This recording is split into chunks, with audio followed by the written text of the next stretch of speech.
Hello and welcome in, race fans, to tonight's event, soon to be under the lights here in Phoenix, Arizona for round 2 of the 2026 1 season here in the Cyber Thunder Racing League. It is the O'Reilly Rush Championship Series in the O'Reilly cars. Bit of a change from recent seasons here in Cyber Thunder. Looking forward to all of the action in tonight's event. It is you and I. Another reminder that this season, my usual co-host Tom Richter, he's down on track, competing for wins, competing for a championship, piloting that Bucky's number 34 machine to potential victory at some point this season. Had a second place going last week before internet connections late in the race. At the moment, drivers are just finishing out this practice session before we get ready to kick on over to qualifying. And while these drivers are just wrapping up their final little bits of testing, let's take a look at tonight's information. It is, of course, race number 2 out of 23 in this season. We are out here in the desert at Phoenix Raceway before we get ready next week to head out into Kansas for the third race of the season. We finally hit the high banks of Daytona for race number 4. That won't be until the 17th of this month. And then Las Vegas on the 24th. Plenty of differing tracks, plenty of differing challenges to start out the season here. And in tonight's event, we have 167 laps of racing action about to get underway with 2 stages along the way. The first stage at lap 34, the second at 75, as the sun sets in the desert and we prepare ourselves for a little bit of a crossover conditions race. Qualifying and the very beginning of the race will be as the sun is setting, and as we get into the night, as we get into the race, the night will be taking over. The track will be cooling down. The conditions will be changing ever so slightly. All fun challenges for us to keep our eyes on throughout tonight's event. As it currently sits, let's take a look at the timing charts here in practice. Let me go and swap that over to best time. There we go. For our practice session up to this point, there are 36 drivers who have made a lap here in practice tonight, the fastest of which is Cody Gibson, the winner of the season opener just 7 days ago in Auto Club, Southern California. Got that number fixed. He's actually in the 1 car this time, and followed up by teammate Jason Raymond in P2. Greg Mitchell, Frank DiMaggio, Brad Holmes. That's our top 5 on the timing charts out here in practice. Brad Holmes practicing some burnouts. Could tonight be career win number 1 for double-double in that 00. Still chasing his first career win in the Cyber Thunder Racing League is Brad Holmes. We've got a couple of drivers out here making a couple of final laps. Eric Anderson in the 43, career season. Last time out, won at Daytona 1 season ago, looking to carry that momentum into this season and have another good one.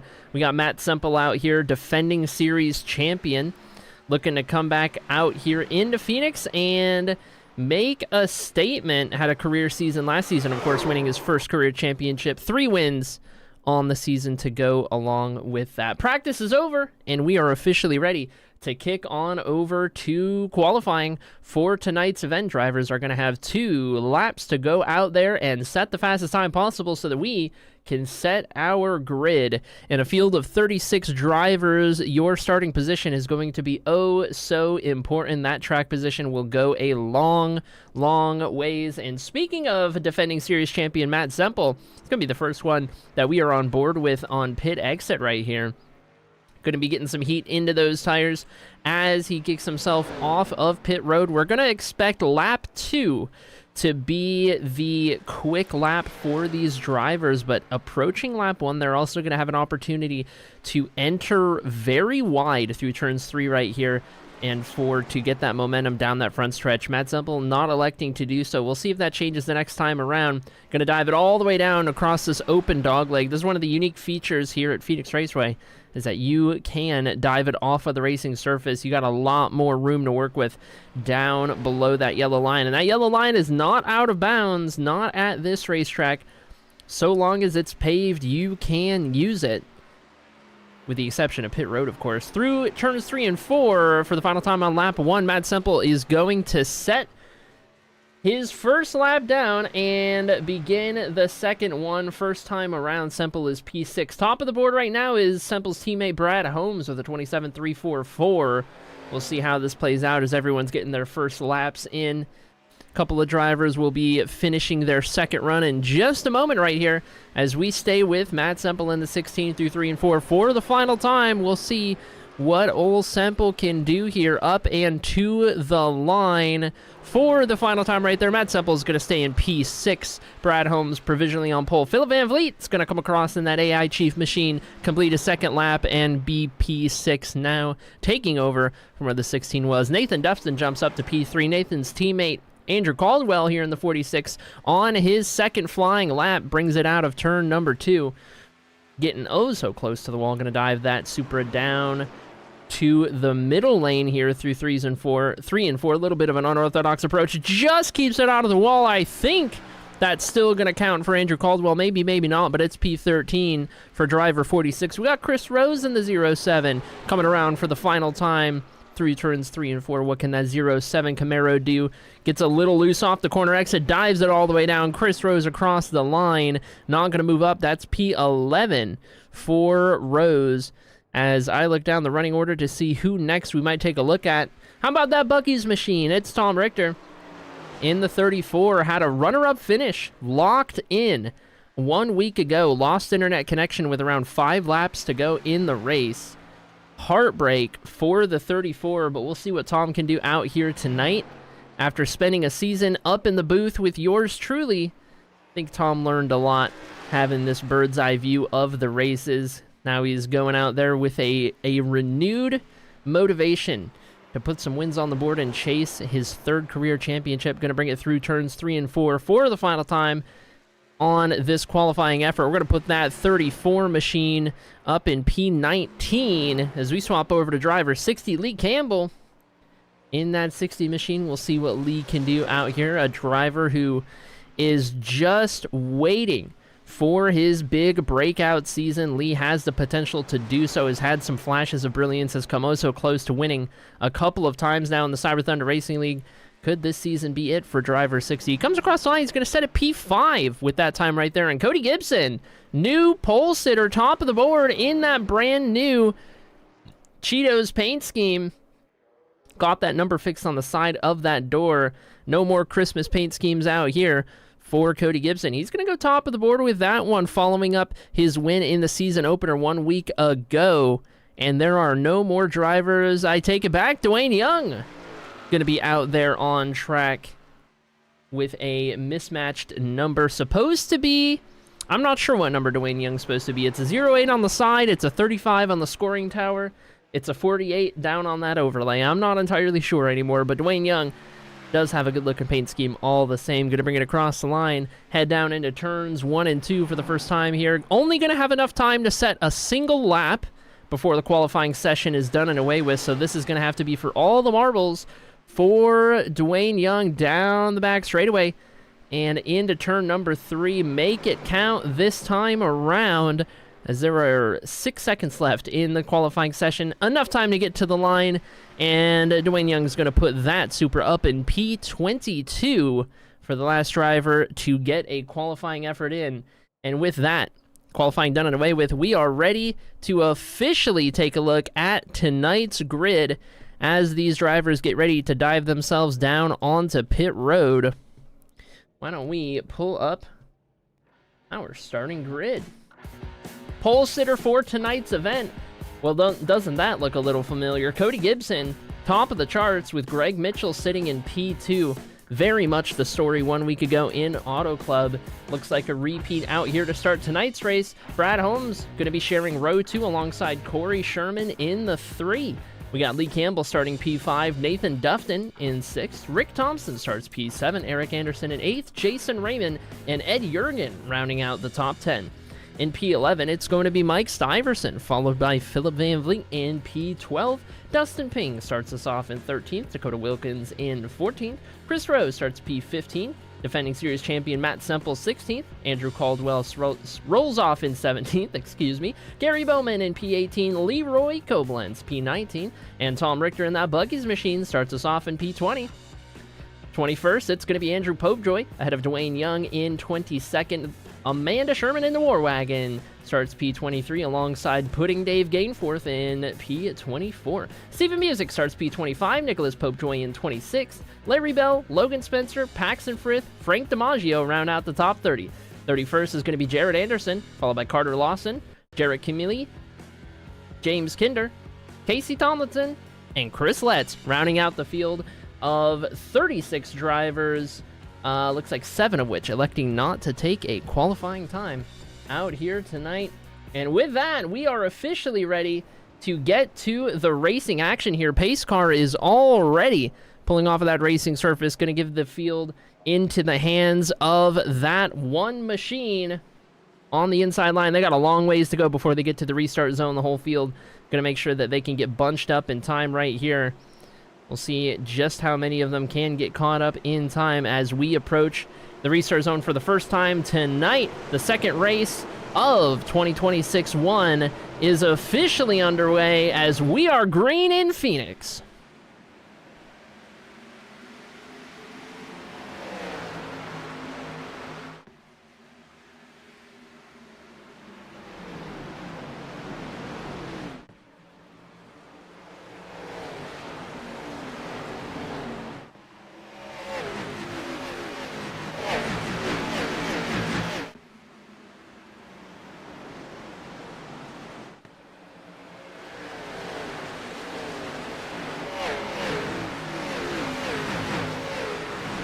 First time around, it's going to be pole sitter Cody Gibson who holds on to the race lead, as it looks like we have the yellow flag out already. Unfortunate for the 05 of Larry Bell. Looks to be involved in this first yellow of the evening. Let's see if we can catch a replay right here at the end of lap number 1. What happened to old Larry Bell in that 05? Got the 19 of Logan Spencer to the inside. Going to cut down across the dog leg, and the 19 car is there. Just going to come across the nose just a little bit. Probably wants some new tires, but at least Larry Bell keeps it out of the wall, keeps it out of any other drivers. And for the most part, we'll be doing A-OK. Let's take another look. And this time, let's take a look from on board the 19 of Logan Spencer.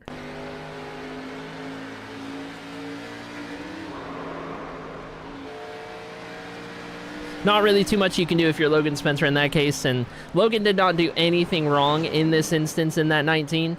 It's a tricky situation when you have that much of the dog leg to use. You don't know how much the driver to your inside is going to cut that dog leg down. You don't know if they're going to stay on the track, if they're going to cut it down, if they'll stay in the middle somewhere. And from the looks of it, Larry thought the 19 was going to cut down a lot sooner than he did. Sometimes that is just how it goes, however. But for the most part, everyone will keep this rolling. All 36 cars still going strong. As it sits, Cody Gibson in that one machine. Our race leader, Brad Holmes, has moved up to P2 off of that start, dropping Greg Mitchell to 3rd. Got the Shermanator in 4th, and Nathan Dufton rounds out the top 5 as it sits. It's only been about one lap, but I tell you what, Andrew Caldwell is up 5 positions in that time in the 46, making some early headway, as is Andrew Popejoy in that 25 machine, going to be up 5 positions in that single lap. Jared Anderson is up 5 positions already. Chris Letts is up 5 positions already. Chris, can we get a number on the side of that machine? If I had $1 for every race I've seen you in which there was no number on your race car, I would have enough to buy you a new race car. As looks like the lights are getting ready to go out on the iRacing.com pace car. We can get this race restarted and back underway. Let me go ahead and switch this to gap on the leaderboard right there. As the first caution gets ready to come to a close, Cody Gibson in control of this race, going to elect to take the inside for this restart. And I tell you what, of all the paint schemes Cody Gibson could be running out here for that Cheetos machine, choosing a white base with red accents is one of the choices of all time, considering your biggest rival in this series drives the exact same colors in nearly an identical layout. No, they're not teammates, folks watching at home. They are not teammates, but boy, do they look like it out there on track. It's a good paint scheme. I can't give it too much flag. It is a good paint scheme. It's got nothing on that 34 back there. I think that's the best paint scheme in the field, but here we go. A little bit of a bump between the two race leaders as we get ready to head into the O'Reilly Auto Parts restart zone here in Phoenix. Cody Gibson going to hit that loud pedal, and we are under green yet again as everyone looks to fan out through the dogleg and head down into turn number 1. You can see all of the different lines going on here through the first couple of corners. That's one of the good things about this track, is that you can make a lot of different lines work, especially through turns 1 and 2 right there. So many different options for these drivers to utilize. Down here in 3 and 4, it's a little more of a one-lane track. The further down you are, the better. And oh, we've got more issues. Gary Bowman involved, Dwayne Young involved, potentially more, as we are under caution for the second time tonight. Some good damage to the front end of Gary Bowman's car, front end of Dwayne Young's race car. Let's take a look. Let's back it up and let's see what happened. Here we can see our two suspects right here. Tom Richter in the 34 just ahead. We'll keep it in slow motion as we head down towards turn number 3. Here we go. Dwayne Young looks like he just gets into the braking zone much too late and tries to keep it out of the back of the 34. In doing so, he's going to collect Gary Bowman in the 8. Logan Spencer is going to get a pretty big hit right there in the 19. He's going to want to get that fixed, and Dwayne Young takes the hardest hit of them all, going for a ride right there. I want to go ahead and get a look of this incident again, and I want to watch it from on board Dwayne Young's Toyota Supra. There we go.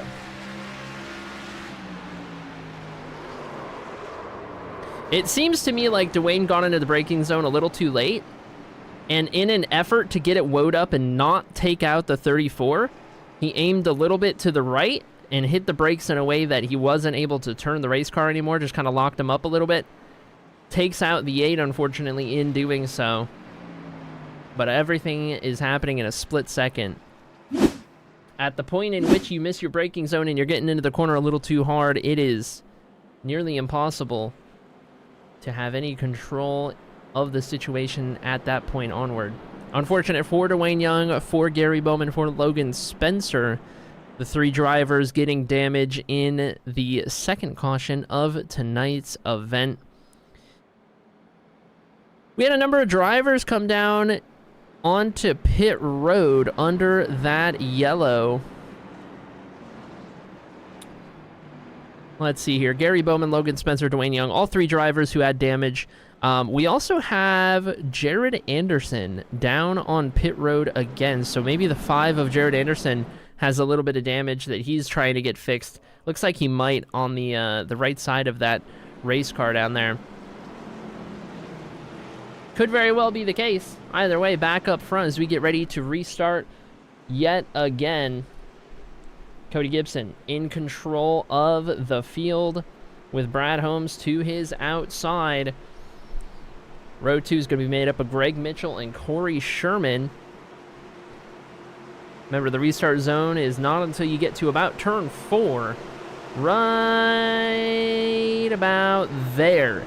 Where the restart zone is. Cody Gibson's going to get that launch. Good launch for Corey Sherman on the outside lane. No lane changes before the start-finish line, and then you can fan down across that open dog leg as these drivers look to get themselves set up for turns 1 and 2. Cody Gibson with another solid restart, but this time Greg Mitchell looking to take the fight back to Brad Holmes. Brad Holmes hard into the outside wall from P2. Going to drop 1, 2, maybe 3 positions. That 00 with some significant right front damage from that hit to the outside wall. That was a significant slap.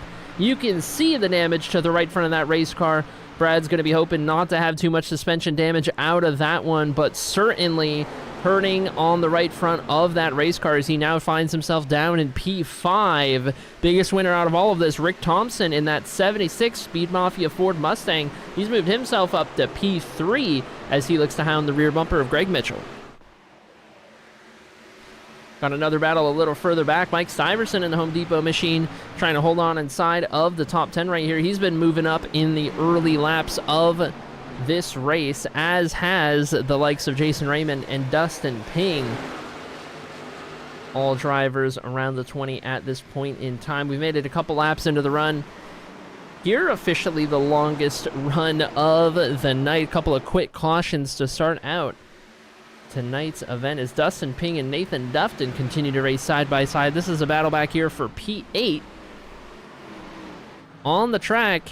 And looks like we might just have a battle for the race lead shaping up in just a moment right here. We'll keep our eyes on that as Nathan Dufton fights back to the outside. Finally, going to lose that position to Dustin Ping in the 81. We move up a little closer. Pardon me, not a battle for the race lead, a battle for P2 as Rick Thompson continues to get all over the rear bumper of that 55 machine. Corey Sherman following suit as well. I know Corey Sherman loves Phoenix, one of his better racetracks in that bright green AI Chief machine. We'll see what that Supra can do out here tonight. Highest running Supra in the running order at the moment. Dustin Ping, Mike Stiverson going to be doing battle back here. This is for P7 on the run, and Dustin Ping is going to get that spot done and away with. Stiverson cuts back down to the inside, and I think this is going to be the 81 onward and away. A little bit of a kerfuffle going on back here with Philip Van Vliet and Dakota Wilkins. I think that is in the 78. Looks like they're all going to get it sorted out as, hard hit into the outside wall for Dakota. That is another big lick right there. Not what you want to see for that 78. He's going to get set 3 wide, lose a couple more spots right there to the 16 and to the 25.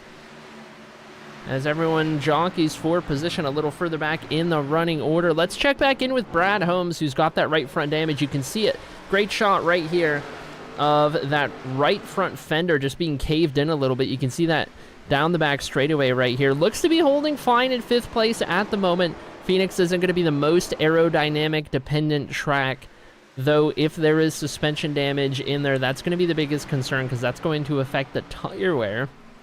And that tire wear is going to be oh so important as these runs go on throughout the evening here under the lights. We've got a battle that's nearly 3 wide. We got Eric Anderson defending ahead of Andrew Caldwell and Lee Campbell. This 3-car tandem back here. This is just outside of the top 10. This is 11th, 12th, and 13th.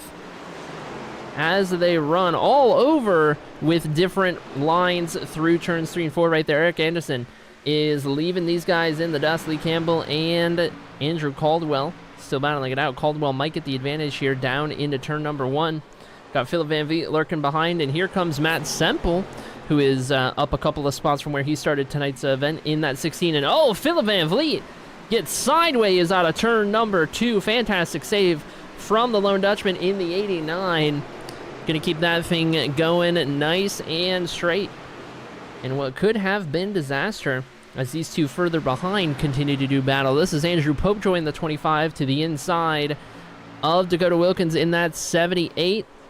That battle might have itself sorted as Popejoy looks to take another spot, this time from the 89 of Van Vliet. Not going to keep that nose in there at the moment. And further up the board, Dustin Ping continues to move forward here in stage number 1. The 81 machine is up 7 positions from where he started tonight's event as he gets around Jason Raymond in the 49, moves himself up to P6 and sets his sights on double-double. Brad Holmes just ahead.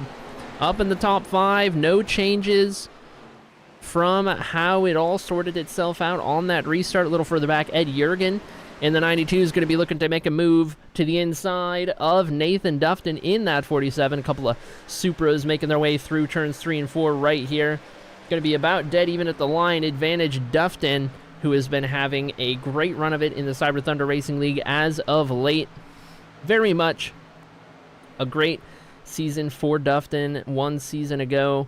A breakout season in its own right, put himself on the map and has been improving steadily ever since the beginning of last season. As it looks like Ed Jurgen's going to get that move done, clears ahead, and now we can move up a couple of spots because double-double is under pressure from that 81 of Dustin Ping. Down into turns 1 and 2. That 81 machine is going to slide up there, not clear. Brad Holmes going to fight that on the outside right there. If there's one thing I know about Brad Holmes, It's that he's never going to give you the position. He's going to make you take it. True Ryan Newman style. In my experience racing that 00 and calling races of which he's a part. Dustin Ping is one of the biggest aggressors out there on track, though, so when you get two guys like the 00 and the 81 meeting on track, that is a recipe for fireworks, for sparks, for all sorts of things. Just gotta make sure you got your popcorn ready. Looks like Dustin Ping is gonna get to the inside, make this battle a thing through turns 3 and 4. I want to jump up ahead because it looks like Corey Sherman is making a move on Rick Thompson. Tried to make a move on Rick Thompson. Looks like Rick is going to fight that off just ahead as Dustin Ping officially makes that move on Brad Holmes. And Jason Raymond is going to be looking to see if he can't pass that 00 as well.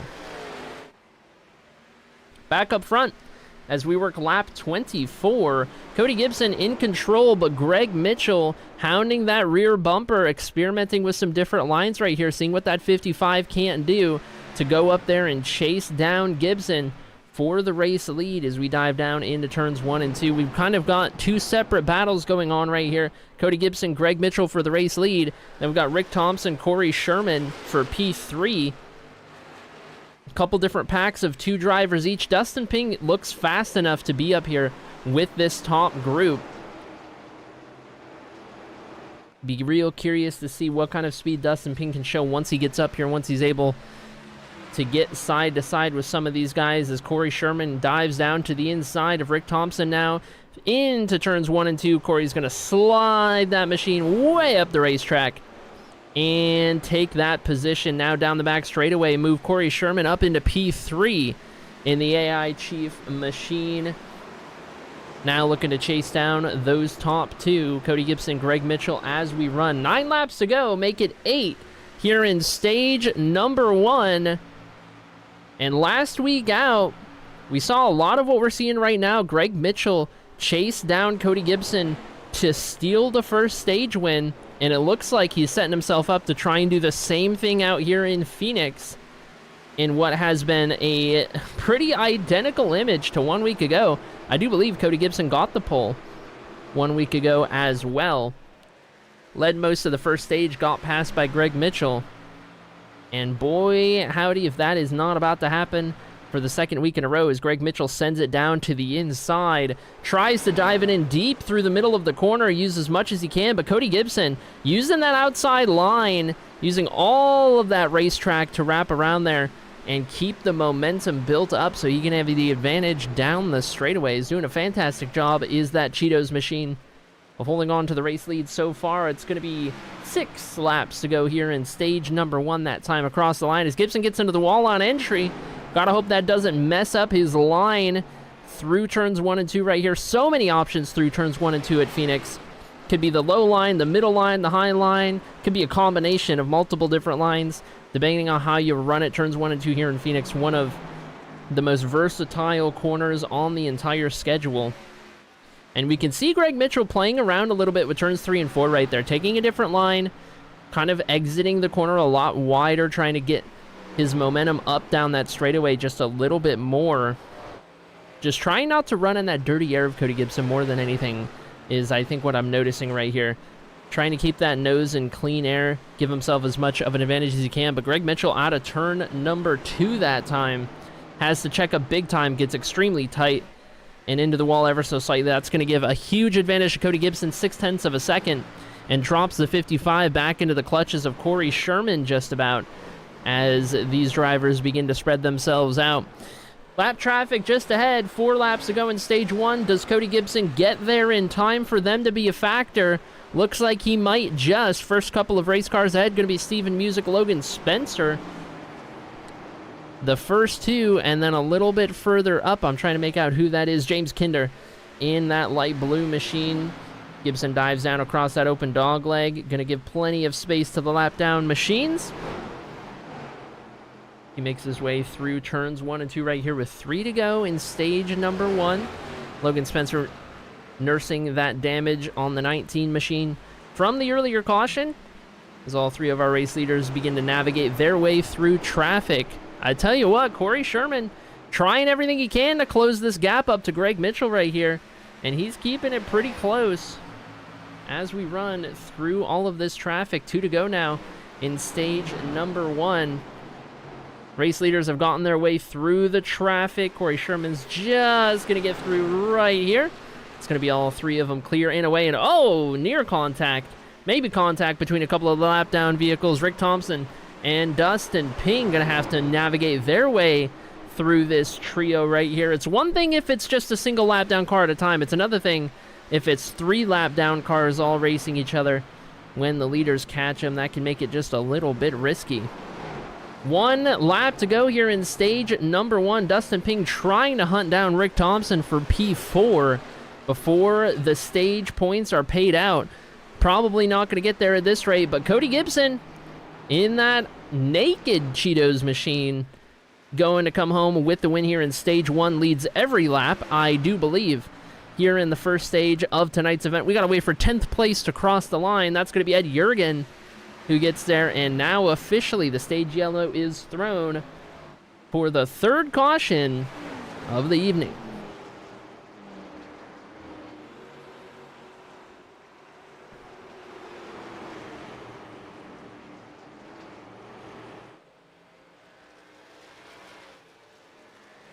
All right, let's run through our top 10 positions. How are the points paid out here for stage number 1? It's going to be Cody Gibson securing 10 points ahead of Greg Mitchell in P2. Corey Sherman finishes 3rd in stage number 1. Rick Thompson in 4th. Dustin Ping in P5. 6th place goes to double Brad Holmes. 7th place, Jason Raymond. Mike Stiverson comes home with 3 stage points ahead of Nathan Duftins 2. And Ed Jurgen walks away with that final stage point in the first segment of tonight's race. That is the order as they run, as all of these drivers make their way down onto pit road. We get ready for the first pit sequence of the night.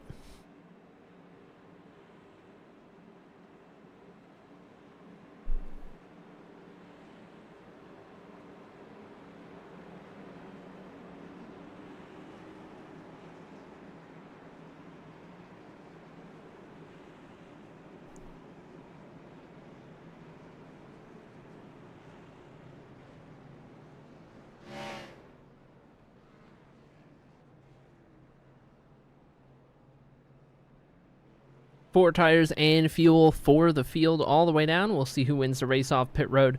Most likely that one machine with that first pit stall. Yes, indeed, Greg Mitchell puts up a fight for it. But look at this. We got a bit of a twist. Frank DiMaggio actually missed the pit stall by the looks of it. Just drives all the way through. Has to come back down this time around. That 24 machine gonna have to come back down on pit road. So ignoring that for just a moment. And we can see how the running order has changed on pit exit right here. Top 2 remain the same. Rick Thompson's going to jump ahead of Corey Sherman back into P3. Dustin Ping holds steady. Jason Raymond, Mike Stiverson, Nathan Nufton, Andrew Caldwell, Eric Anderson, the top 10 on pit exit that time around. A couple of drivers staying on pit road for an extended amount of time to get some damage repaired. We're talking Brad Holmes, 43-second pit stop. Carter Lawson, Ed Jurgen, Casey Tomlinson, Jarrett Camilli, Leroy Koblenz, Chris Rose, Logan Spencer, James Kinder, Steven Music, Dwayne Young. All extended pit stops at the moment. We got 2 drivers who are out of the running tonight. Gary Bowman and Chris Letts. Going to be 2 drivers at the bottom of the board with the damage that they received earlier on in tonight's event. To answer the question out there in chat, yes, AI Chief has sponsored the entire season here in 2026-1 for the Cyber Thunder Racing League's O'Reilly Rush Championship Series. Every single race brought to you by AI Chief. You can see 3 race cars out there representing those colors: Corey Sherman, Amanda Sherman, and Philip Van Vliet. TNA Motorsports crew as the green flag is out yet again, and Cody Gibson very close to changing lanes on that restart, puts himself in an interesting predicament. That is a rule that is very heavily enforced here at the Cyber Thunder Racing League, is not changing lanes before the start-finish line. And Cody Gibson flirts with changing lanes quite a bit on that restart. We're going to see how this plays out. Drivers do have the option to self-police as Corey Sherman gets sideways and goes around in front of the field. Corey Sherman, big issues as Lee Campbell in the 60 gets involved in a big way. Dakota Wilkins getting a piece of it as well. And big damage on that 3 machine. As we take a look at the replay, we're going to have to back this up because I think this starts right here with Corey Sherman getting into the corner just a little hot. Let's see if we can't ride on board.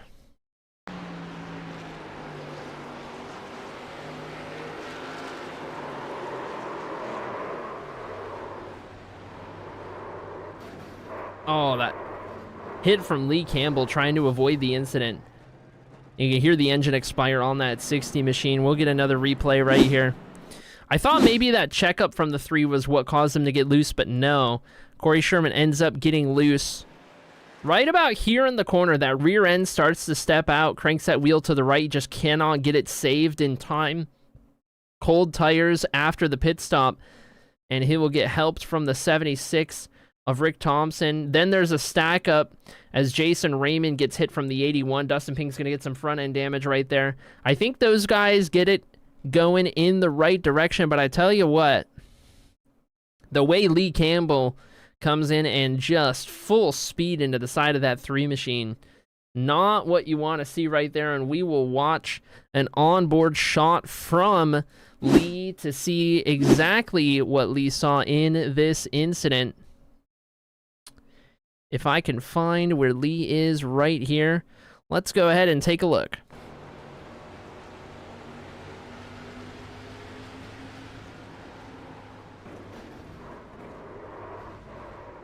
Made the decision to cut down to the inside when it looked like the 3 was going to stay where he was. And then the 3 slides out of the way of traffic and right down to where the 60 was running. Nothing else he can do at that point. Number of drivers on pit road this time around. I tell you what, before we get going green, let's circle back around to that restart. Let's circle around to this restart, and we're going to take a look at Cody Gibson in the 1, the control car. Do we think Cody Gibson switched lanes before the start-finish line? He gets the jump, and keep in mind, you cannot switch lanes. If you're bottom, you can't go up. If you're high lane, you can't go down before the start-finish line. And I tell you what, we're going to pause it right there, and we're going to take a look. Cody Gibson's rear bumper on board. This could be disastrous for the 1 machine. Is that changing lanes on the restart? Potential penalty to come for Cody Gibson in that 1 machine. Doesn't look like any self-policing measures have been taken, so if there's a penalty, it will be post-race, which could severely affect the final results depending on how Cody Gibson does out here tonight. Pace car pulls off. We're going to be 2 by 2 by 2 by 2 all the way back. Gibson remains the control car in that Cheetos machine on the inside. Twins with Greg Mitchell's red and white RC Racing Cockpits machine on the outside.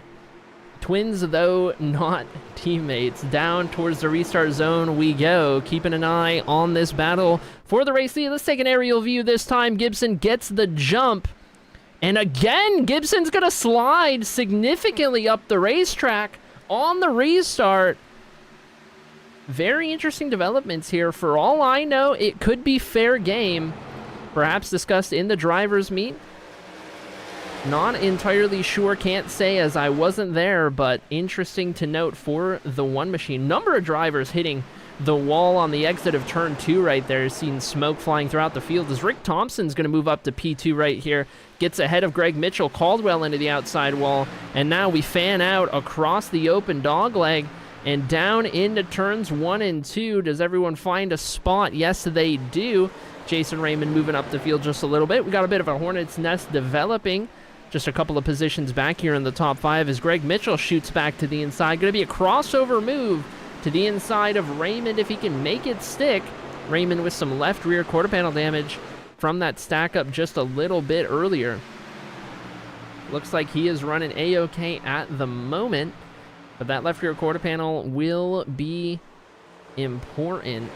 Not going to want to suffer the ill handling effects from that as these two remain side by side.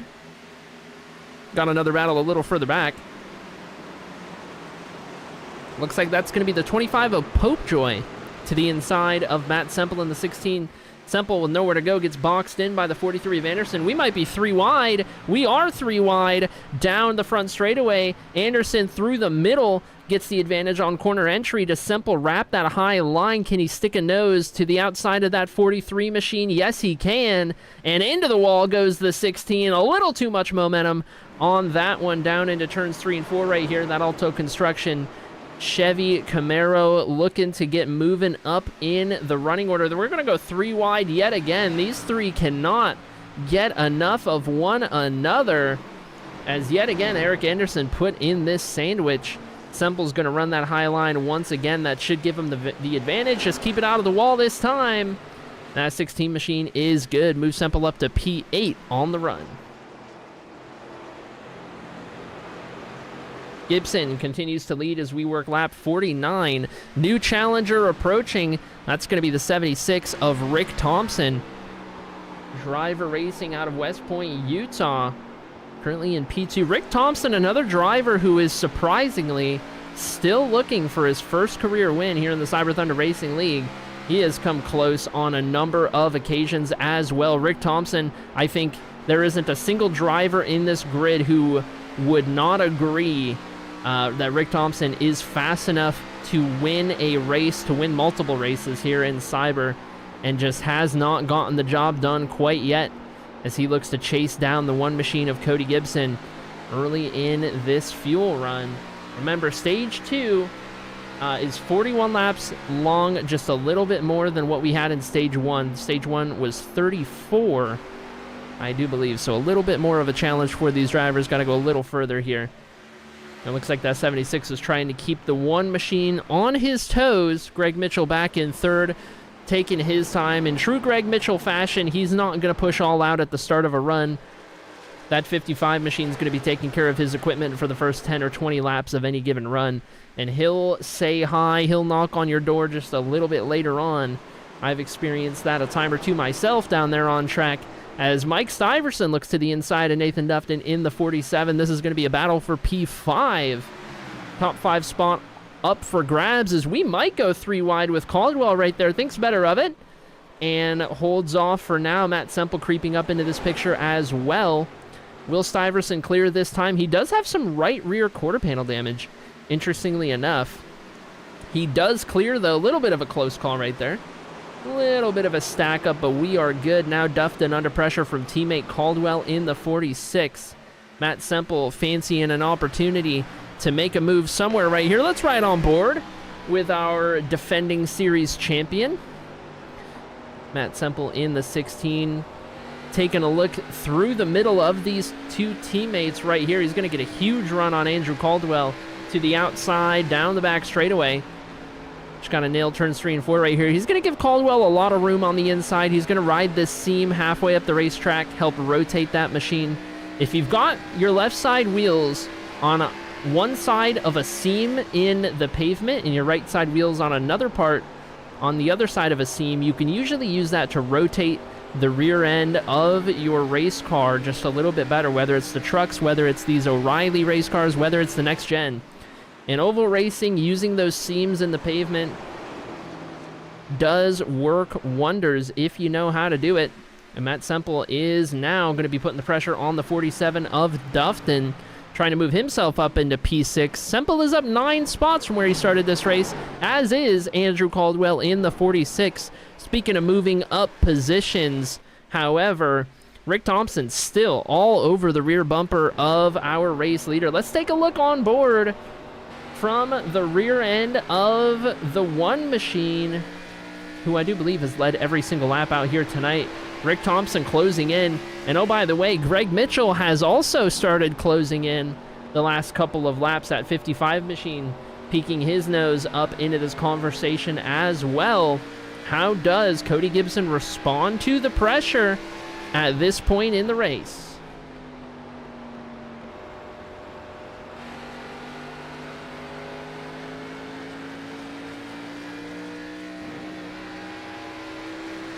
onboard shot from Greg Mitchell in the 55, chasing down both of these two just ahead of him. Something about driving a red and white race car seems to do pretty well out here in the Cyber Thunder Racing League.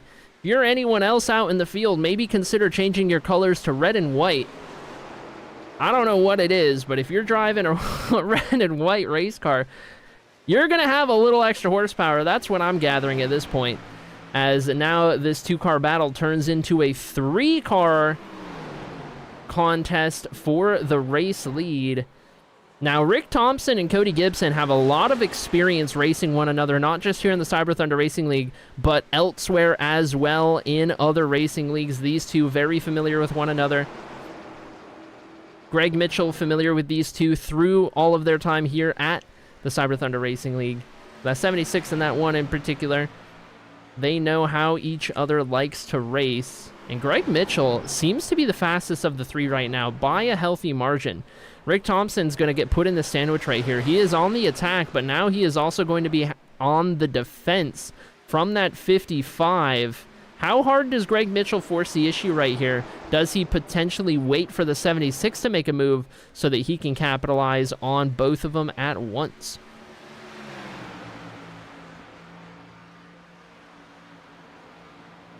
Going to head down into turns 1 and 2 right here and fan up the racetrack just a little bit. Does Rick Thompson try to get an arc off of the corner right here, carry that momentum down the straightaway? Cannot quite get a big enough run to stick that nose to the inside of the one machine. At what point does the 76 decide to give the one a little bit of a love tap into the corner? If he decides to do so at all. Knowing Rick Thompson, he probably will. Not a dirty racer by any means, but certainly an aggressive one. Down on that yellow line right here. 3 different lanes for our 3 different race leaders. It's lap 61 of 167 out here in the middle of stage number 2 under the lights at Phoenix. This is the closest battle on track right now. One of the closest battles on track, I should say. This battle for the race lead as Gibson gets a great lap that time around. He gives himself a little bit of breathing room, potentially dropping the 76 back into the clutches of the 55 and letting those two duke it out. If those two start duking it out, Cody Gibson is going to be feeling pretty good as he is able to drive away. Rick Thompson gets into these corners so much harder, so much deeper than the other two around him. Very aggressive corner entries out of that 76. He absolutely sends it down in there.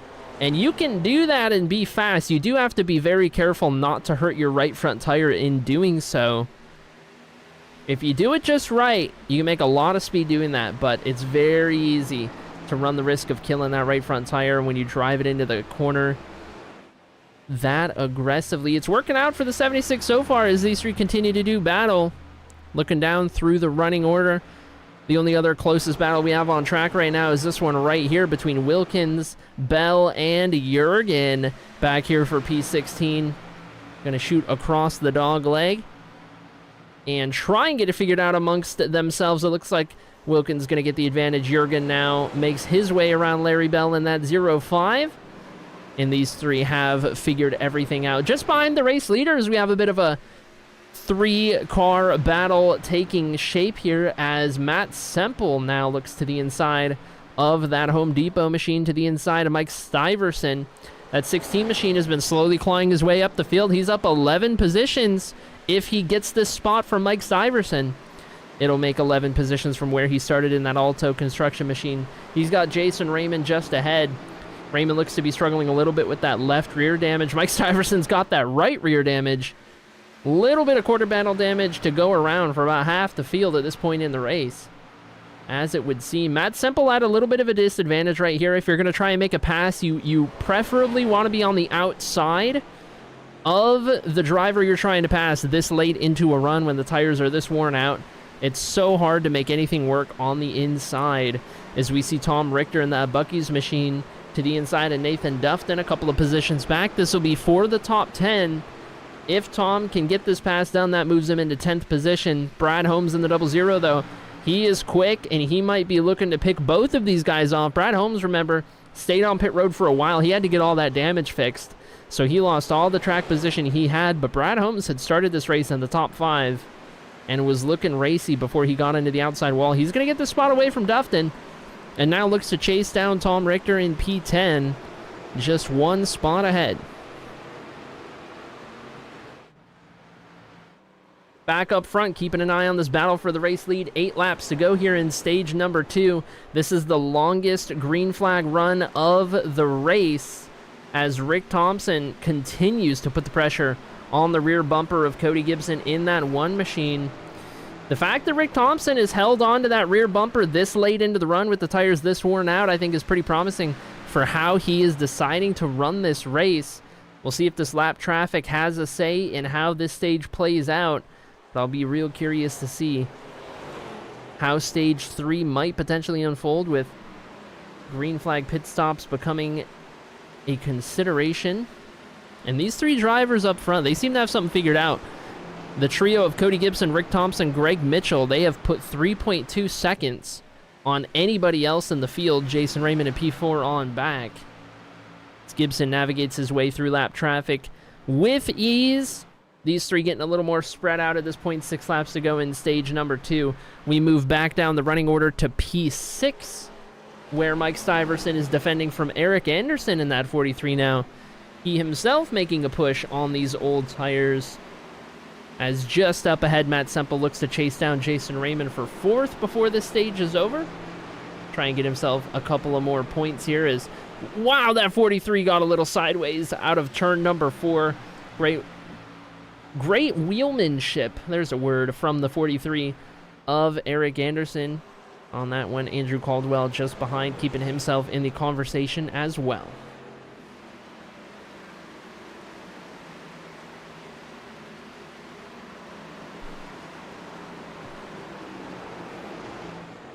One of the close battles we have out here on track, we got to go way back to Larry Bell, Paxton Frith, Jarrett Kiemele. Back here battling it out for P19. Just inside of the top 20. These 3 make it 4 as Chris Rose enters the picture. All trying to get it figured out amongst themselves. Through the dogleg we go, and oh boy, it's getting dicey around here as Paxton Frith runs up, gets bumped by Chris Rose a couple of times, 3 times. The 07 gets into the 21, potentially showing his displeasure with Paxton Frith. Is that 07 Chris Rose now to the inside of the 21, going to try and take 2 spots in one corner. He's going to move the 21 out of the way, and Paxton Frith going to just get pinballed around a little bit there by the 07. Kiemele in the 33 is going to move up ahead as well, and now Larry Bell looks to work over that 21 machine. But interesting developments here in the lower reaches of the top 20. So easy for those tempers to start flaring when you are in the slog fest that is the mid-pack of the field. Back up with the race leaders here, coming to the white flag in stage number 2. And we are right on top of one another. Going to be one more attempt for these drivers to take it away from Cody Gibson as they run effectively nose to tail into turn 1. They're going to send it in about as deep as they can, but Cody Gibson's going to get that long run out of the corner down that straightaway, has that momentum. Can Greg Mitchell make that move for P2? No, he's not going to get the chance, but remember, these drivers got to hold on until 10th place crosses the start-finish line for the stage points to pay out. Greg Mitchell has a chance to steal this spot away from Rick Thompson before 10th place gets there. 10th place going to be a bit behind. There's the yellow officially. Top 3 going to remain as they cross the line.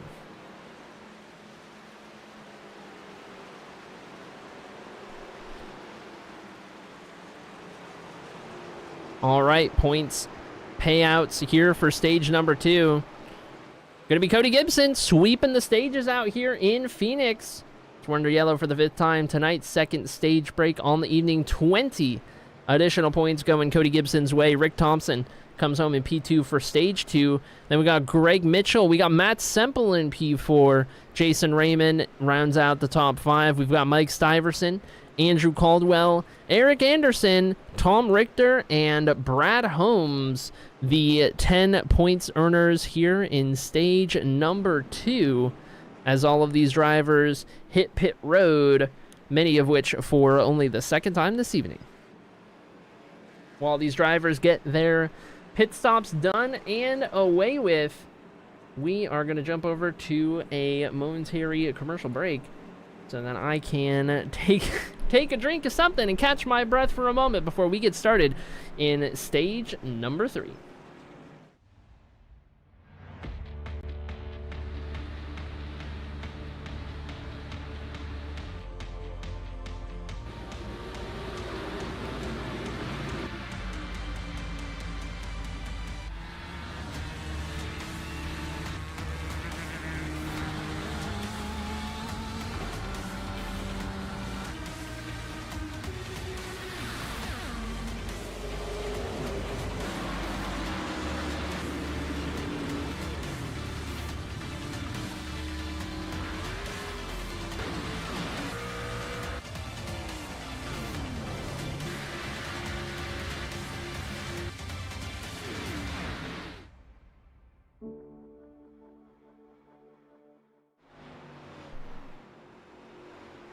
All right, drivers getting called back up to the iRacing.com pace car after having made their end of stage 2 pit stops.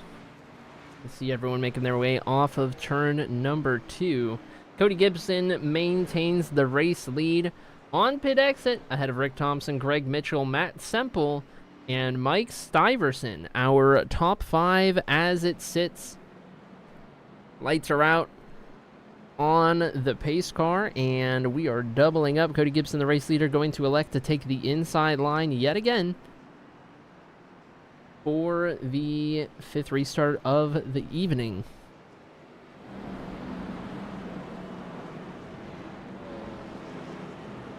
All right, race distance 167 laps. On this restart, we are going to be working lap 80. Once we hit the start-finish line, so a little over half of the race distance still yet to go. If this goes green, we're going to be thinking about some green flag pit stops at some point before it's all said and done. Into the O'Reilly restart zone we roll. Cody Gibson on the inside, going to have control, hit that loud pedal, and away we go. For stage number 3, Greg Mitchell is going to get a fantastic run on the inside lane right there as he takes over P2. Down into turns 1 and 2 we roll. The battle is on for 4th place between Matt Semple, Mike Stiverson, and maybe more. Tom Richter going to get in the outside wall just behind it. Oh, Pope Joy in the 25 gets into the 43, and we are 3 wide. It is chaos. A little further back in the top 10, 3 wide yet again. That 25 machine trying to figure out where he needs to put that race car. Is the 47 down on the inside, the 43 on the outside, and oh, so close down into turns 1 and 2 right here. 3 by 2 by 2. The 25 is just going to get squeezed out a little bit. Are we going to go 3 wide again right here? Maybe just as Jared Anderson peeks that nose the inside. Not quite going to do it. Dustin Ping in the 81 fancies a shot around the outside. These drivers all slicing and dicing to get it figured out amongst each other as we narrowly avoid disaster on that restart. Moving up just a little further. Tom Richter's up 13 positions from where he started tonight's race in very similar fashion to what we saw out of that 34 1 week ago. As the race went on, moved his way up the running order slowly but surely. Finds himself up into the top 10, maybe even top 5 by the later reaches of the event. Up front, though, it looks like we might have a battle. Greg Mitchell putting the most pressure on Cody Gibson that we have seen all race long. That 55 doing everything he can to catch the one machine slipping. He got very close and then lost it all out of turn number 2. And down the back straightaway, he's going to cut across the dog leg, look for another opportunity to do so. Seems like the way Cody Gibson's running turns 1 and 2 right here is that he gives up a lot on corner entry and makes up for it on corner exit down that straightaway, keeps that momentum up, makes it hard for these drivers to have an opportunity to stay side by side with the Cheetos car. And he is going to defend that attempt successfully. A little further back, Mike Syverson, Nathan Dufton in 8th and 9th place respectively. These two still maintaining a pretty close battle, as we are 3 wide just behind Dustin Ping into the outside wall in that 81. What happened to the 81 right there? We're still 3 wide on corner exit, and we're getting the 25 blinking out as the 81 gets into the 25. There goes Popejoy into the outside wall, and big trouble for the 25 and the 98 after the fact, as we are going to need a replay as to what happened here with Popejoy. So take a look at this. I'm going to have to watch this from the 81 to Dustin Ping. The 25 blinks out of existence. This is an internet connection issue that you're seeing right here. Watching this in real time, maybe we can even go back a little further. Right on board with Dustin Ping in the 81. One more time, and let's watch this. As that 25 is in and out, Dustin Ping tries to move to the inside to get clear and enters the corner, hitting the rear bumper of that 25 machine. We'll get another look and see exactly what happened to the 25 coming down the back straightaway.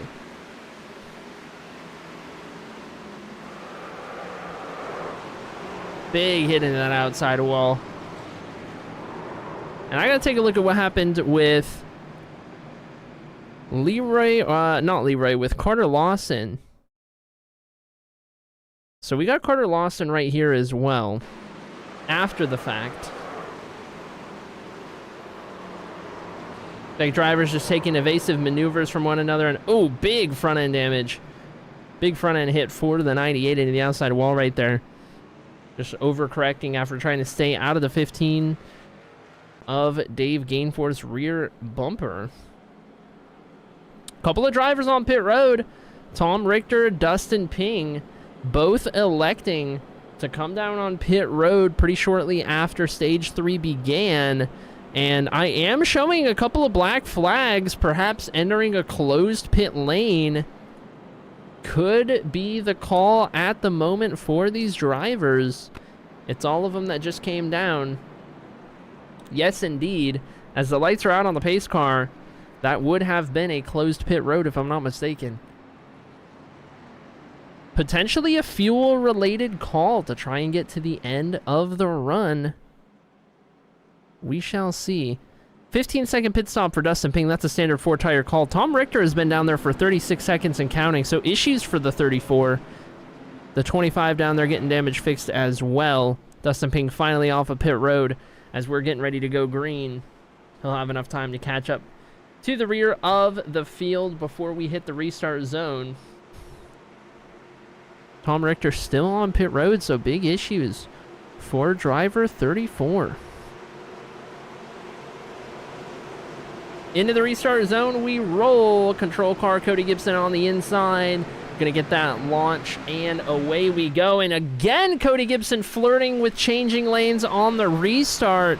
I don't know how many times it's been, and maybe I look a little silly. Maybe it's fine and no problem right there, but to me it just seems like that one machine is drifting a little too far up the track into that outside lane before hitting that certain finish line.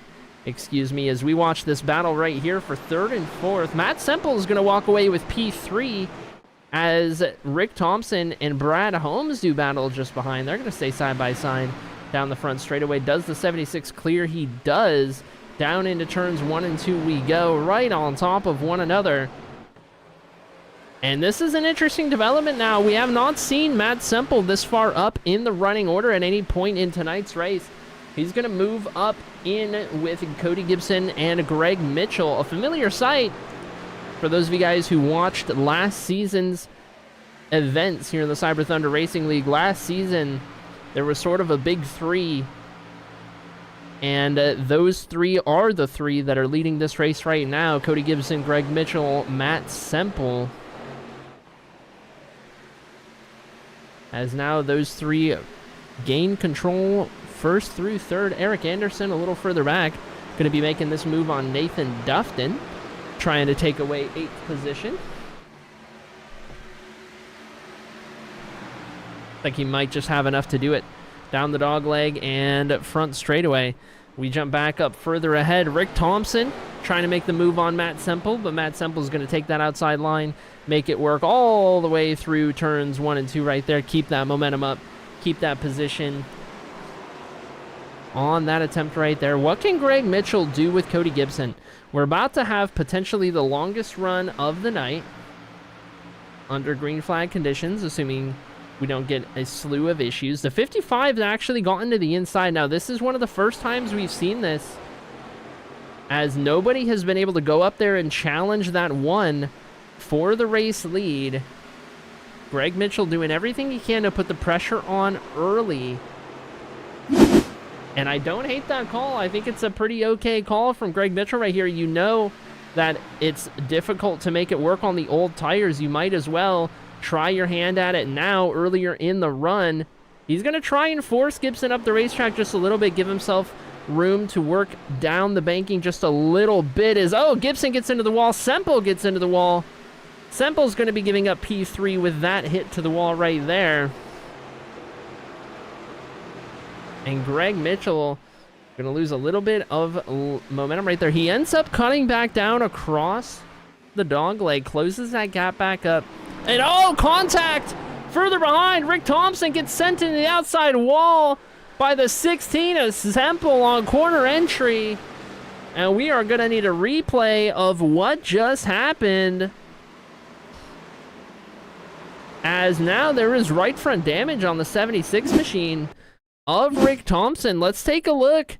Headed down the front straightaway right here. We're going to slow it down and take a look at the blimp camera. Battle for P3. Rick Thompson's coming off the wall. Matt Semple's trying to enter a little high. Doesn't look like anything nefarious. Two drivers come together at a bad spot. That sends the 76 into the outside wall. That's where he gets that right front damage with that hit right there. And with that, Semple moves up a spot, but now Rick Thompson's got his hands full with damage on the right front and dropping positions left and right. Not what you want to see for the 76. We take a look back at the battle for the race lead. Gibson trying to defend from Mitchell. The story that has been the case throughout the night here in Phoenix. Both stage 1 and stage 2 went the way of the one machine. But here in stage 3, Greg Mitchell doing everything he can to put pressure on that one Camaro. He's running him up the track on corner entry there into turn 1. This is not the first time we've seen that exact instance right there. I think Greg Mitchell just needs to find a way to stay a little closer through turns 3 and 4 right here. If he can run through turns 3 and 4 just a little bit better, I think he's going to be in a great position to try and make this happen. Down in turns 1 and 2, corner in which he seems pretty strong.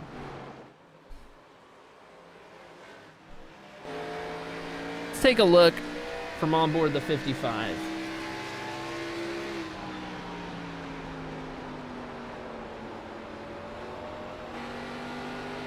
You can see the different lines that they're running right here. Greg Mitchell extending the corner exit, extending the straightaway with where he rotates the car, where he starts getting on throttle. He's trying to make the straightaway a little longer by turning down and towards the straightaway right here, keeping that momentum up. That's how you're going to stay close enough to try and stick a nose in there. His apex speed is going to be a little slower than that of Cody Gibson, but it's going to pay off down these straightaways right here. And this is where Greg Mitchell in that 55 gets the opportunity to dive it into the inside. This time, though, he's going to use up the one just a little bit He slides up, gets into the left side of Gibson's machine, and now that's going to keep him side by side down the back straightaway and into turn number 3. Can the 55 keep it pinned there on the bottom lane? We've not seen them side by side through this corner. Now down across the open dogleg. Advantage inside car as Greg Mitchell sends it in deep yet again. How far up the track does he go? Gives Gibson plenty of room that time, and now out of turn number 2, Gibson's going to clear yet again. And Greg Mitchell going to need to figure out what he's going to do different. Does he have to use up that one machine? Does he have to find another way and try and make this pass happen? All the while, Matt Semple in the 16, he is closing in on this battle. And he might be looking good to go up there and have a say.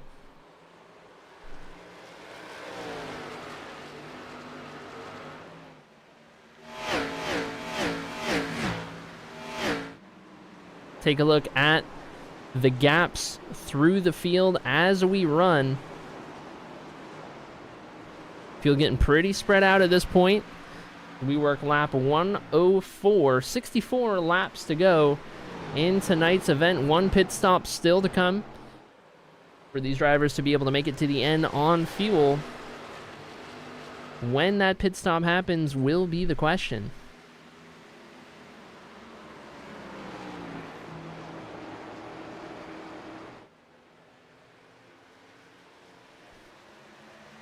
I tell you what, Matt Semple in P3 has been one of the faster cars in the past handful of laps. This last time by, Cody Gibson ran the fastest lap of the field, our race leader. So Gibson in that one machine picking up the pace just a little bit. But Matt Semple closing in on that 55 just ahead, bringing Brad Holmes and Andrew Caldwell along with. Wonder just how much did that 55 abuse his tires trying to make that pass happen. Seems like Greg Mitchell's been forced to go into a cool the tires down and get the equipment back down to earth sort of a mode, as he's laid off the rear bumper of the one. Tries to get himself back into a rhythm. You can only push the tires for so many laps in a row before you're going to get diminishing returns. You've got to wait for the temperatures to come down just a little bit more. All the while, those two were battling. Drivers like Matt Semple here in P3, Brad Holmes in P4. These guys weren't battling anyone.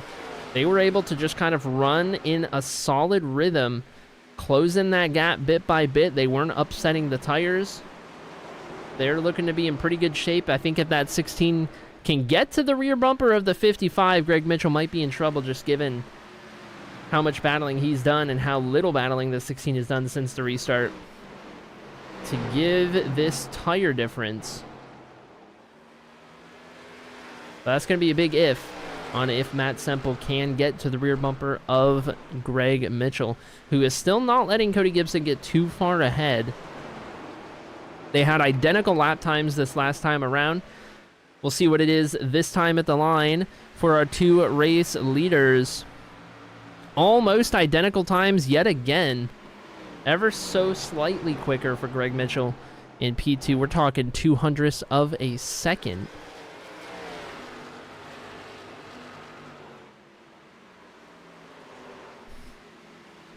And really, it's the entirety of the top 5 all running near identical lap times at this point in the race. We work 58 laps to go. That time across the line, another identical set of laps for the top 2. Both faster than 3rd through 5th. Brad Holmes might be looking to put the pressure on his teammate Matt Semple for P3. We know that 00 is quick. We saw it in qualifying. We saw it at the start of the race. Had that damage from hitting the wall, and now he's finally gotten it fixed. Finally gotten himself that track position back, so that Brad can potentially have a say in how all of this plays out here. To do so, though, he's going to need to make his way around teammate Semple in that 16. And every lap that ticks by on these tires gets a little trickier and trickier to try and make a pass happen. Old tires do not like to try and move around on the racetrack, do not like to try and make passes stick, especially to the inside of another driver.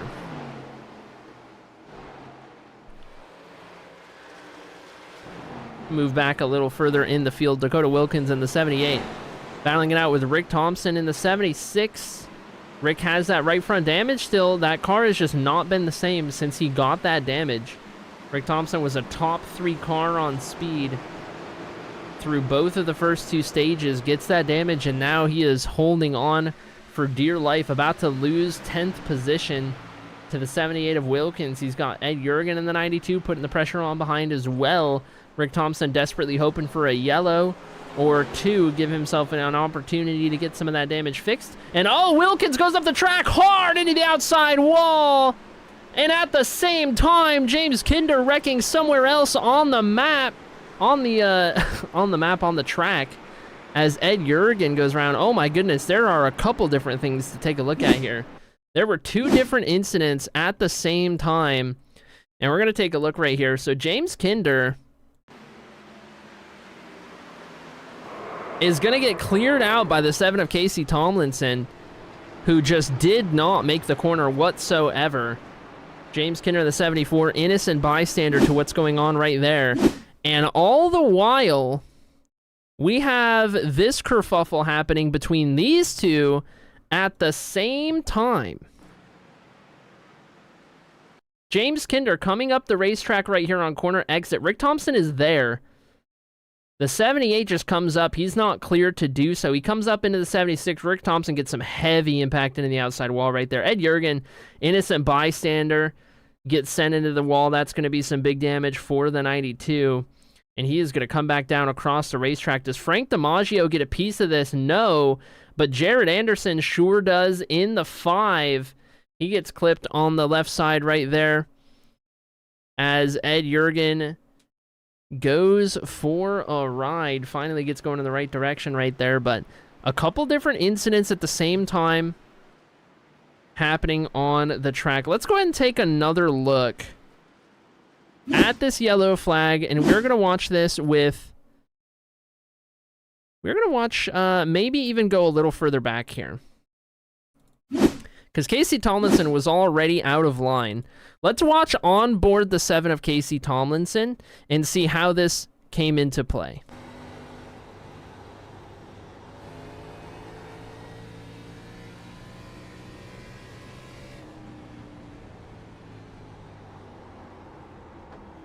So it's going to be the next time around. I might have gone a little too far back into the past there. Jump ahead just a little bit right here on Casey Tomlinson's on board. It says 52, but he's in the 7, I promise you. Gets into the outside wall. Very tight condition. That right front tire not happy.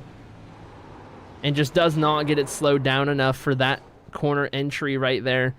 Clears out James Kinder, unfortunately. And that is what officially brought out the yellow flag, not the other incident, interestingly enough. Drivers have made their pit stops. The entire field came down for 4 tires and fuel while we were looking at the replays. And we have a bit of a development right here. Cody Gibson has gone to the back. Cody Gibson has gone to the back. New race leader Greg Mitchell with Matt Semple on the outside of that front row. Into the restart zone we go. Greg Mitchell going to hit that loud pedal and take off into the distance, I should say, with the race lead. So not sure what happened with Cody Gibson to lose the race lead. Did have a 26-second pit stop, but I don't think that would have been enough to drop him as far back as he did get. Not entirely sure on that one, as Greg Mitchell runs away with the race lead. The battle is now on for P3. Caldwell to the inside of Semple. Semple's going to get a huge run out of the corner, dive it down to the inside of Brad Holmes, and now look to take over P2 down into turn number 1. 50 laps remain in tonight's event. Brad Holmes going to get the advantage with that outside line momentum right there. Semple closes the door on Caldwell as soon as he's able. And now Mike Stuyvesant drops down to the inside of Jason Raymond to try and take the spot away. Wants a spot inside of the top 5. As it sits, Raymond's going to bounce off of that wall, giving Mike Stuyvesant a little bit of an advantage down through the dog leg and into the corner. That Home Depot machine going to try and make it stick on the inside, as does DiMaggio just behind. And Andrew Popejoy in that 17. All trying to make it work on the inside, but that outside line momentum is really hard to compete with. Though on these shorter runs, the inside line does have a little bit more of a chance than they do when the tires start to age, that's for certain. We can take a look from our aerial view right here of all of this battling going on at the moment. Greg Mitchell has run away with the race lead. Brad Holmes in P2. We got Matt Semple, Andrew Caldwell, Jason Raymond in that order. We can jump back in the field and see Cody Gibson moving his way up the field. The yellow flag is going to come out, and James Kinder not having a good time. That's going to be yellow flag again involving the 74. Not that it was James's fault last time. It certainly wasn't. And this time, just going to get loose off a corner, corner number 2, excuse me. Does the 74 of James Kinder. Loses the handle on that machine. Single car spin to the inside. No one else involved. And that will bring out the 8th caution of the evening here in Phoenix.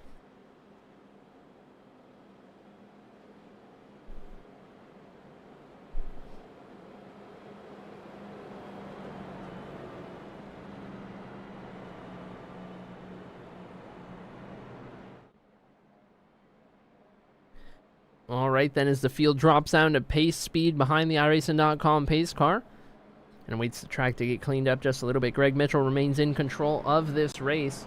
We're going to take another quick commercial break as I try to catch my breath, and we will get ready for this restart with less than 50 laps to go.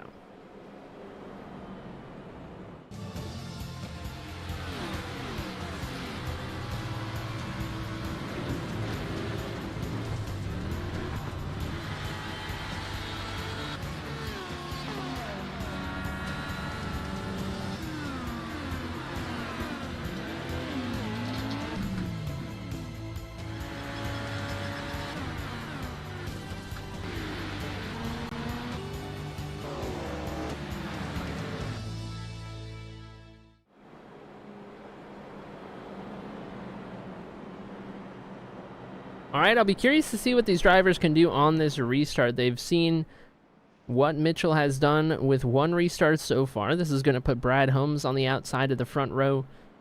This time around, Matt Semple in P3. Andrew Caldwell rounds out row number 2. Jason Raymond, Mike Stuyvesant on row 3. And through that last run, Gibson has worked his way back up to P16. Driver who has led the most laps out here tonight and swept both of the stages. Got some more work to do to get himself back up towards the front before it is all said and done. Pace car pulls off, and we await the long drive down and around towards that O'Reilly restart zone. Greg Mitchell on the inside, going to be the control car for the restart. Brad Holmes to the outside, going to see what he can do from P2 on this restart. Let's take an aerial view. Brad Holmes going to get about as good a restart as you can get from P2 right there. Did everything he could, but that leader just has such an advantage here on the iRacing Sim. Brad Holmes is going to send it deep into turn number 1 to try and hold that advantage over teammate Matt Semple. Jason Raymond in that 49 going to try and play spoiler just a little bit right here. Works to the outside as we have got quite the kerfuffle happening a little further back. Lots of hard battles between these drivers in the mid-pack, scrambling to find position. Oh, and big incident right there. Chris Rose comes down across the track. Gonna hit the 76 of Rick Thompson. We are still green as Rick Thompson comes back up the racing surface. All of this happening right in front of Cody Gibson. Paxton Frith into the outside wall. Oh my goodness, how are we still green? Larry Bell's going to go for a ride a little further back as well. We're still under green as everyone dices for position. Oh my goodness. I cannot make out everything that is going on right now. Close call after close call. And finally, these drivers are going to get it sorted out as we take a look back down the back straightaway at this point, a little further up in the running order, at all of these drivers trying to figure out where they need to get. Rick Thompson's going to collect a lot more damage from that conundrum right there. We can see Cody Gibson trying to make his way back up the running order. Going to be 3 wide with Dustin Ping to the inside. Down into turns 1 and 2 right here. Rick Thompson's going to lose out on both of those spots. Dustin Ping looking pretty racy at the moment, with Cody Gibson on the outside. And back up towards the front. This battle is still going on as well. Matt Semple ahead of Jason Raymond, 3rd and 4th position. Caldwell lurking just behind. Brad Holmes is up the racetrack trying to chase down the 55 of Mitchell. Not having too much luck in doing so. But if we can get a longer run, we can see what that 00 might have in store.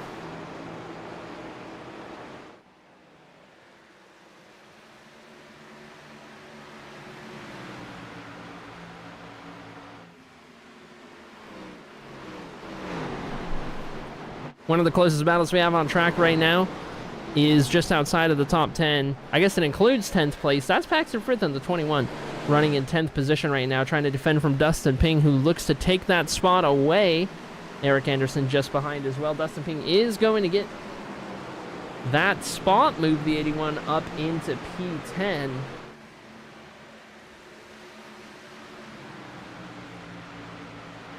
And looking to make up some more spots as well.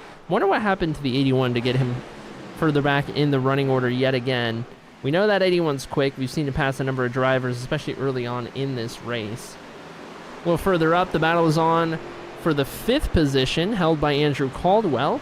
Mike Stiverson, Frank DiMaggio, Nathan Dufton, all in this conversation, all looking for a shot to go up there and try and take that spot away.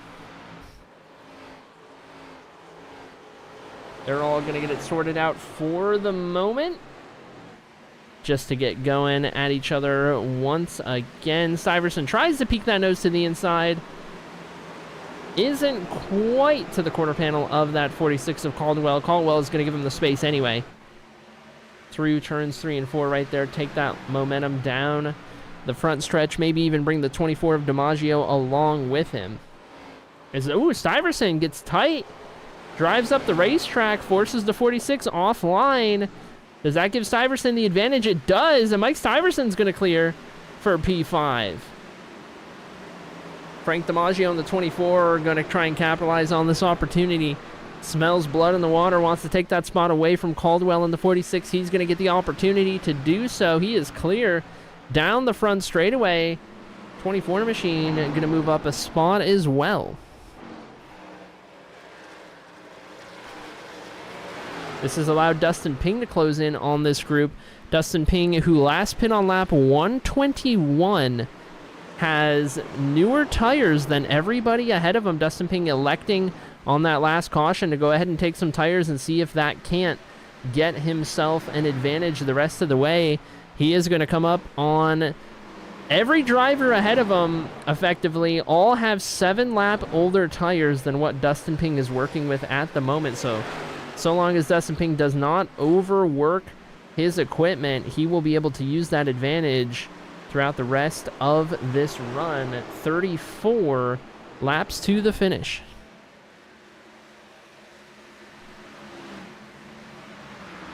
Move Dustin Ping up to P7 with that pass right there. You can see a number of drivers just ahead for position as well. Up front, Greg Mitchell, Brad Holmes, 2-car breakaway, as the 00 tries to keep the 55 in the picture. Matt Semple just behind, trying to keep in touch. He's about 1.3 seconds behind second place. And then we've got this big battle right here. Jason Raymond has been holding on inside of the top 5 for so much of the night. Had a fantastic run up to this point. Mike Stiverson wants to go up there and take 4th place away, though. That 20 machine coming on strong in the late laps of this competition. Dustin Ping is here as well with 7-lap newer tires than everybody else in the conversation. This could work wonders for the 81 of Dustin Ping, especially if he can make these passes quickly. That's going to put him in great position to try and chase down some of the top 3. Into turns 1 and 2 we go. Jason Raymond all the way up against the outside wall right there. Mike Stiverson tries to get clear, can't do so. Raymond's going to take that outside line momentum, bring Dustin Ping along with. Ping in the 81 should be able to ride through 3 and 4 right here pretty strong, and he does so. Pinches the 20 down on the inside line, uses those better tires to his advantage, doesn't even need to cut the dog leg. That 81 should be able to send it down into turns 1 and 2 right here and look like he's using a cheat code with 7-lap better tires. Going to get that angled down on corner exit. Try to get the momentum, but not as much of an advantage as I thought it might look like at this point in the run. Certainly looks good through turn 3 on entry right there. Finally clears Mike Stiverson, and now Dustin Ping sets his sights on P4 Jason Raymond. If it's one vehicle at a time, he can make pretty easy work of these guys. Though Dustin Ping's challenge now is going to be the fact that Greg Mitchell, our race leader, is 4.8 seconds up the road, effectively an entire straightaway, that he is going to have to close in 29 laps. He does have better tires, but it is game time now as Dustin Ping has cleared the bulk of the field. Nothing but clean racetrack ahead. 2 other drivers to eventually get around. We'll see what that 81 machine can do as we jump back up front to see Greg Mitchell, Brad Holmes, and in the distance, Matt Semple, our top 3, as we cross the line for 27 laps to go at this point in tonight's event.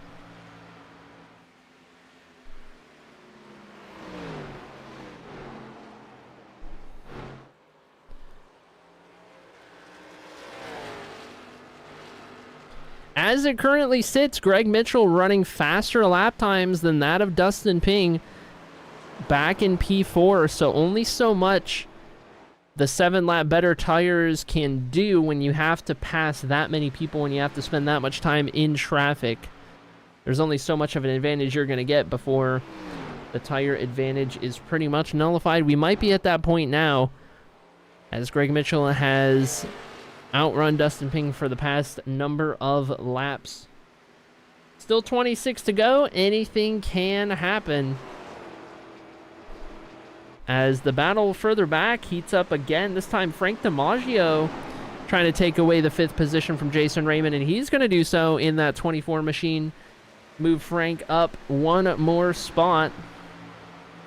Winner in the penultimate event of the season last season here in the Cyber Thunder Racing League in Michigan was that 24 machine.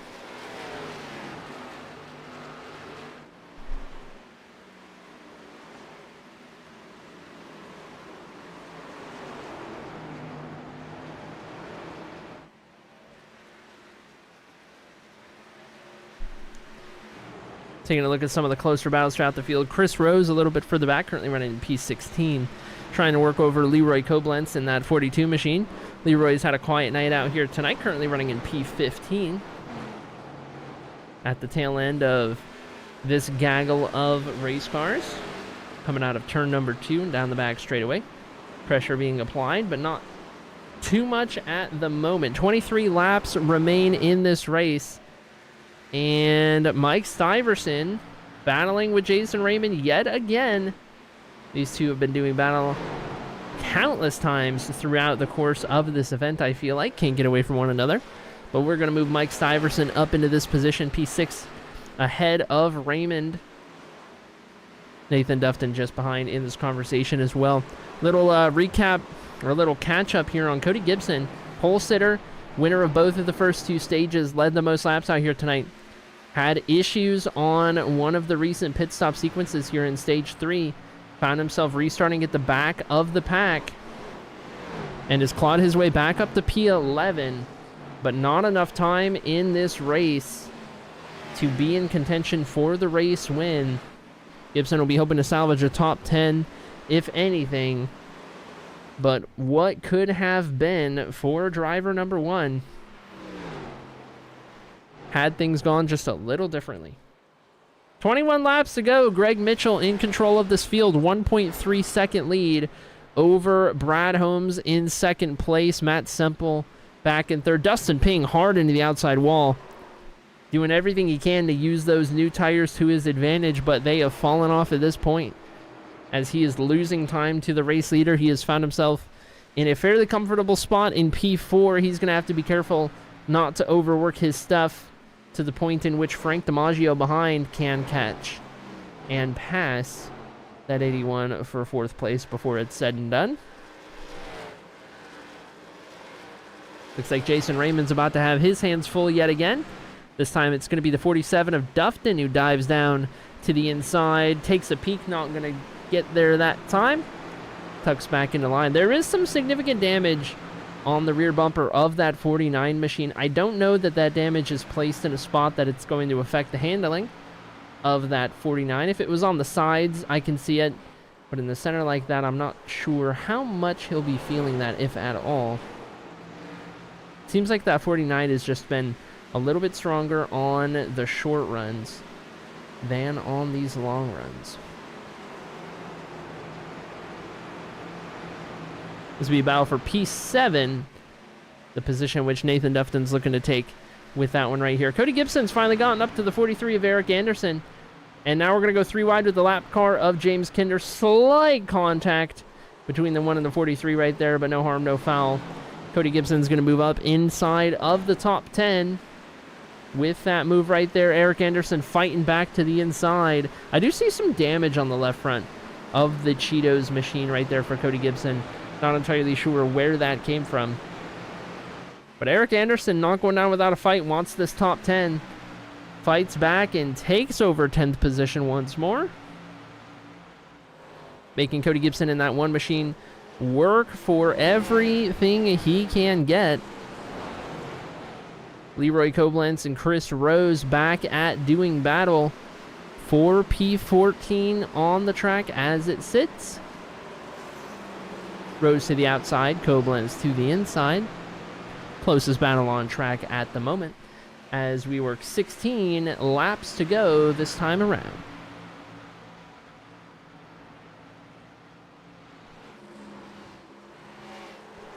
Looks like Chris Rose is going to get the advantage right there. Bring Jared Anderson along with in that 5 machine.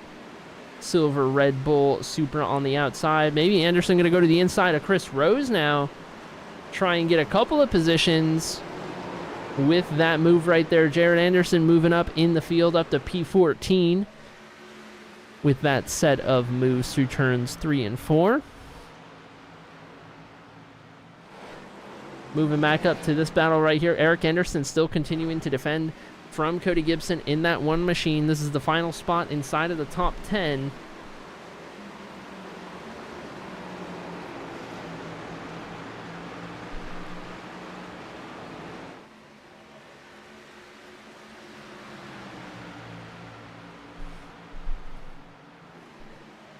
And up front, lap traffic has come into play in a big way.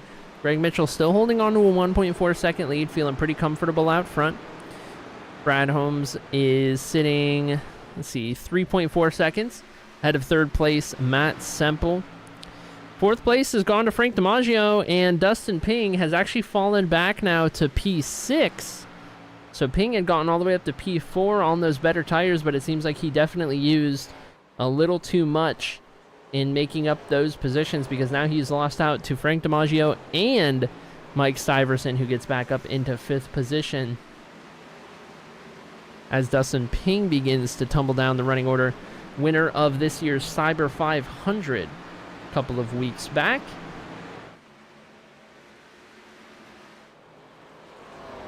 "12 laps remain as we work lap 156 of 167. These drivers are surely ready for that checkered flag to fly. Ready for a breather after this one. Lots of side-by-side action out here in the desert this evening. And all eyes on that 55 of Greg Mitchell, looking to secure his first win of the season. Last season, it was the tale of two drivers for the most part, Cody Gibson and Greg Mitchell, splitting 15 victories on the year between the two of them. 15 out of 23 races, I believe it was. And this season, they're looking to go 2 for 2 in the first 2 weeks, Gibson winning last week. And as it sits, Mitchell trying to secure victory this week. He puts the 89 of Philip Van Vliet 1 lap down. Van Vliet running with a little bit of damage on the right side of that race car, currently sitting in P20, is that AI Chief machine.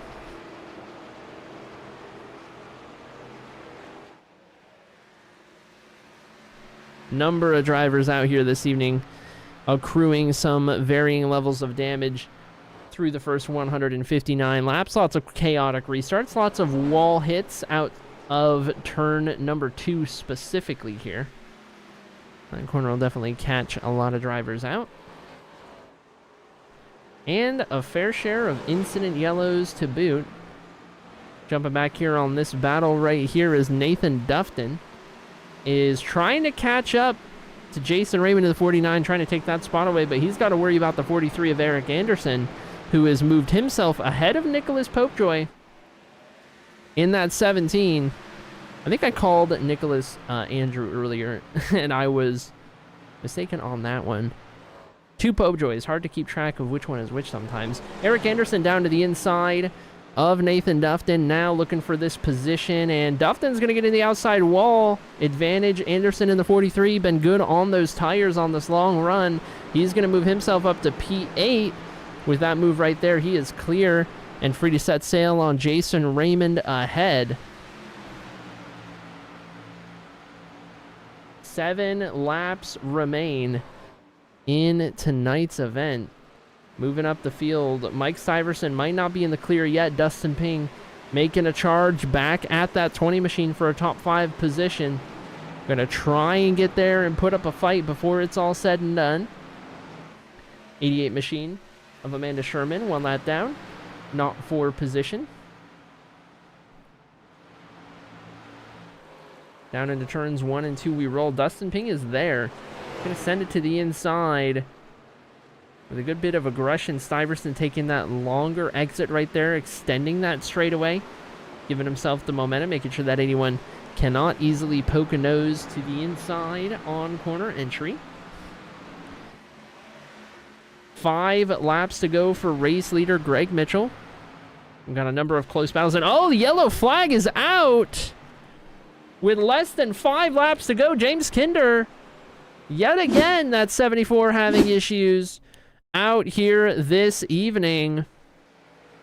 And let's take a look, as it looks like Kinder, I'm gonna need another look at this. We're gonna need to use the blimp camera all the way through.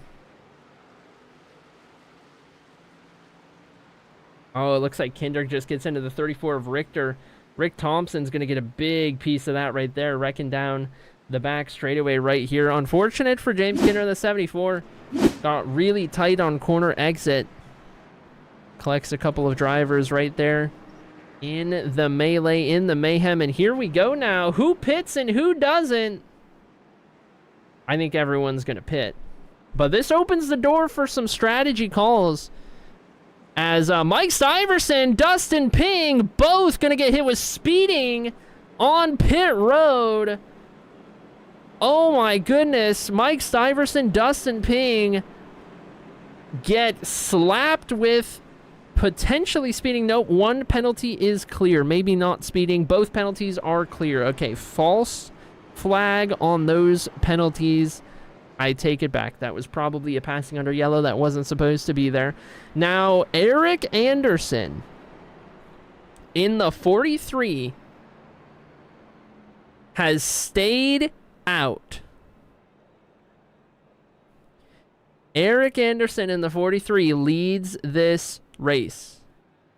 I am seeing Only one two-tire call up towards the front. Let's run it through. Eric Anderson did not pit. Greg Mitchell took 4 tires. Matt Semple, 4 tires. Dustin Pink takes 2 and comes out in P4. Brad Holmes with 4 tires. Frank DiMaggio with 4 tires. Mike Stiverson with 4 tires. Cody Gibson takes 2 tires. Comes out in 8th position. Nathan Dufton with 4. Nicholas Popejoy with potentially 2 tires at a 13-second stop as well. So interesting developments right here. Green, white, checkered. Eric Anderson is going to be at about a 40-lap disadvantage, 50-lap disadvantage on tires.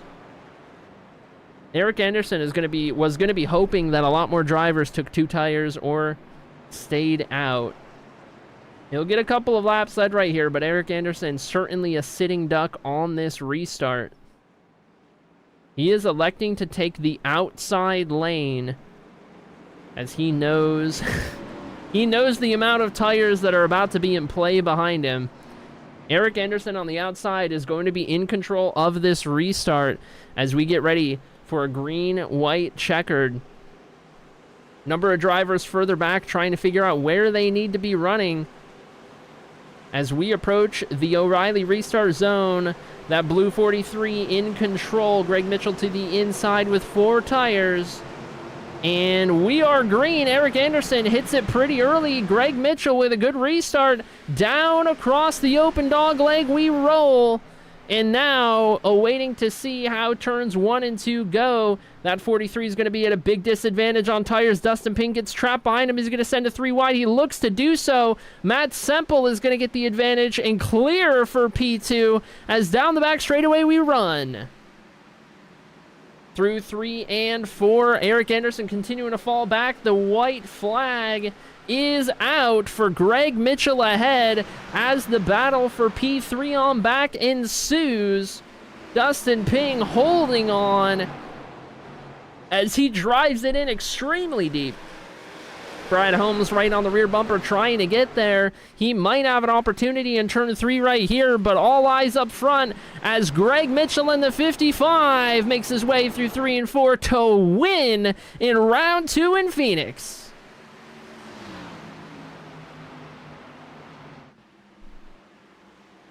The 55 machine gets the job done ahead of Matt Semple and Dustin Ping.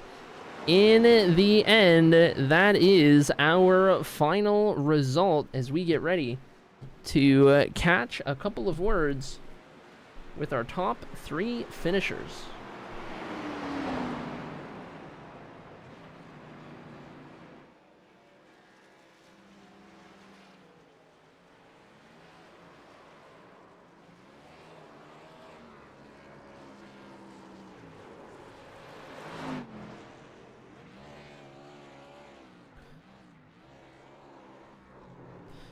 All right, let's see if we can't catch some words here. We'll start with our 3rd place finisher, Dustin Ping in the 81, coming up with a podium in a bold call at the end right there. Went for the 2-tire call. I guess my first question for you, Dustin, is taking those 2 tires, did you expect to get out of pit road maybe a little further ahead? Yeah, I was too cautious on pit road coming out. I didn't want speeding penalties, so could have been a little more aggressive, possibly to get a second, but it is what it is. Is what it is indeed. I tell you what, you were one of the drivers who looked to be passing the most drivers out there. You made your way through the field a handful of times out there. You had the speed to be up there inside of the top 5. Was there anything in particular that you felt like you needed to be able to go up there and challenge the likes of Greg Mitchell or Cody Gibson tonight, or did it just kind of come down to track position?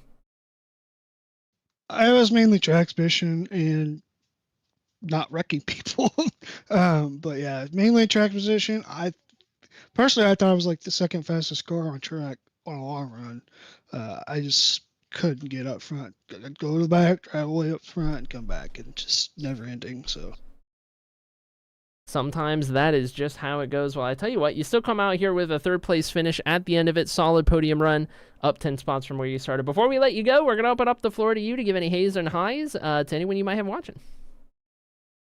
Yeah, I just want to thank Tom for putting this on and all the admins that helped with this league. And thank you, Arie, for broadcasting. All right, there we have it. Thank you, Dustin, and congrats again on P3. That is going to bring us to our runner-up finisher.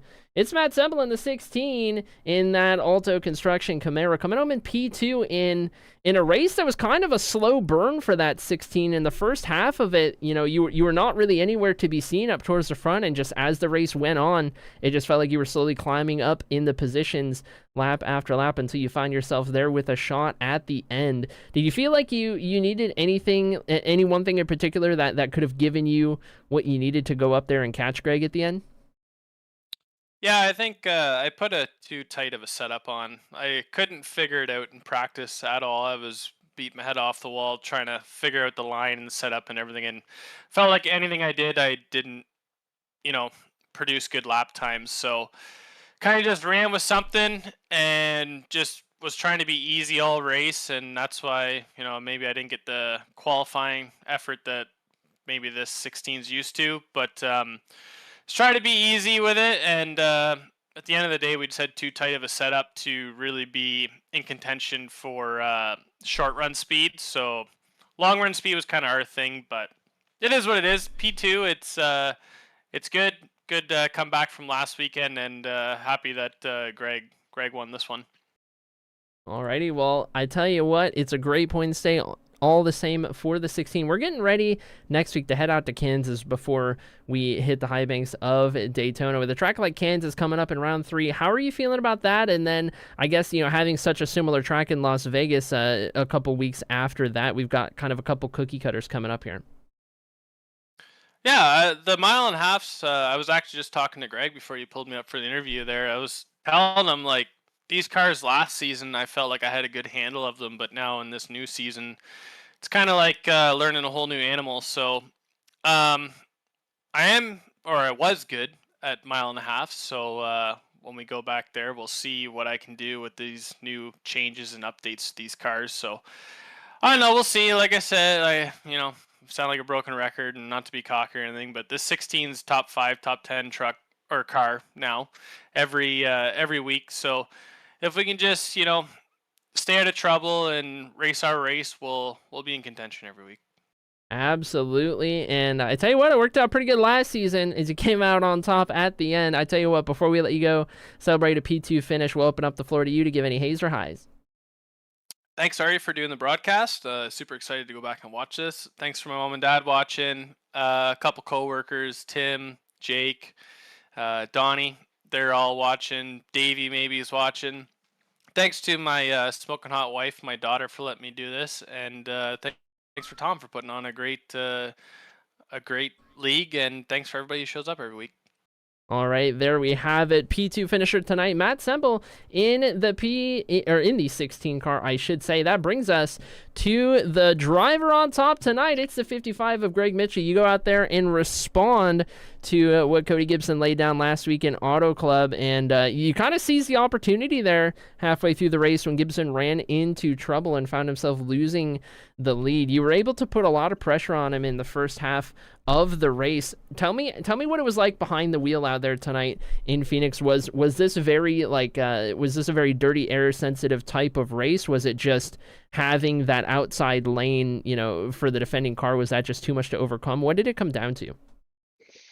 It felt like it came and went a little bit. Like I feel like I'd be faster for a while, then I'd have to let my tires cool down a little bit, and then make another run. But man, once you got to the inside of them, you either had to make the pass or you just had to give up and reset after give it 5 or 6, 7 laps and give it another go. But yeah, I felt like the dirty air was kind of a thing. I was trying the higher line, which seemed to have really good drive off, just to avoid the dirty air. And try to stay within, so close to Cody. But yeah, I don't know what happened to him. I was kind of looking forward to battling it out at the end. Wins are great, but it's more fun to race somebody for the win. So sucks for whatever happened to him. Certainly the case, and I tell you what, we just talked to Matt Semple a little bit about it, but we've got a couple of cookie cutters coming up. We've got Kansas next week, got Vegas in 3 weeks' time, so about to get a couple of those under our belts. How are you feeling about heading to those 2 tracks, especially in the new car that we have this season? Yeah, I haven't raced either in this car in quite some time, so I'm not really sure what to expect. I didn't know what to expect here either, so Vegas is always really, really fun, and I think I just lost my engine. But yeah, Vegas is always really fun. That race is good. It's hard to get away from anybody, but I love racing Vegas, and then Kansas is its own animal. But yeah, looking forward to it. Still trying to get our feet wet in these cars, I think, but they're fun. Absolutely. Well, I tell you what, you come out on top. Congrats on the big win. Before we let you go celebrate, we'll open up the floor to give any hays and highs or shout-outs to people you might have watching. Well, thank you to you, as always, Arie, for running the broadcast for us. Always love to go back and watch them. And thank you to Corey and AI Chief for sponsoring this season. Anybody who wants an awesome spotter with some AI, go check out AI Chief. It's pretty cool. I've listened to it a lot, so go check that out. Shout out to my dad, who's always watching, and my nephews, Nick and AJ, racing tonight. They're going to try to race most of the season, so happy to have them on board with us this year. Alrighty, there we have it. Congrats again, Greg, on the big win. And with that, we are 2 races down, 2 races in the books for the Cyber Thunder Racing League 2026-1 season here in the O'Reilly cars for the first time in a number of seasons. Greg Mitchell comes out on top in the 55 after 169 laps total in tonight's event. Why don't we pull up the official finishing order for tonight's race here in the desert. Greg Mitchell's going to come out on top in that 55 machine ahead of Matt Semple in P2. P3, it's Dustin Ping. We spoke to him as well. P4 goes to double Brad Holmes ahead of Frank DiMaggio in 5th position. Nathan Dufton's going to score a P6 ahead of Mike Stiverson in 7th. Jared Anderson comes home with a top 10. Eric Anderson and Jason Raymond finish 9th and 10th. Andrew Caldwell is going to come home in P11. Nicholas Popejoy in 12th. We've got Chris Rose, P13. Cody Gibson in 14th. Leroy Koblenz comes home in P15 with Paxton Frith in 16th. Followed by Rick Thompson, Dakota Wilkins, Philip Van Vliet, and Carter Lawson to round out the top 20. Ed Jurgen is 21st, Amanda Sherman 22nd, Dave Gainforth comes home ahead of Tom Richter 23rd and 24th, Corey Sherman in P25, Andrew Popejoy 26th, we've got Logan Spencer in 27th, Casey Tomlinson 28th, James Kinder 29th, and Steven Music rounding out the top 30. 31st goes to Larry Bell, 32nd Jarrett Camilli, 33rd Lee Campbell, and a shotgun on the field, Dwayne Young, Chris Letts, and Gary Bowman with that early race damage from one of the first yellows of the night. There's our results here in Phoenix for round number 2 of the season. In 1 week's time, we will be right back here, same place, same time, for Kansas in what should be an action-packed mile-and-a-half race in the Heartland. Who will it be? Cody Gibson, Greg Mitchell, or another new name for this season here in the O'Reilly Rush Series? Find out in 1 week's time. Don't forget to drop a like on the stream. Make sure you subscribe to the Cyber Thunder Broadcast Network so you don't miss a minute of racing action, and we will see you next week.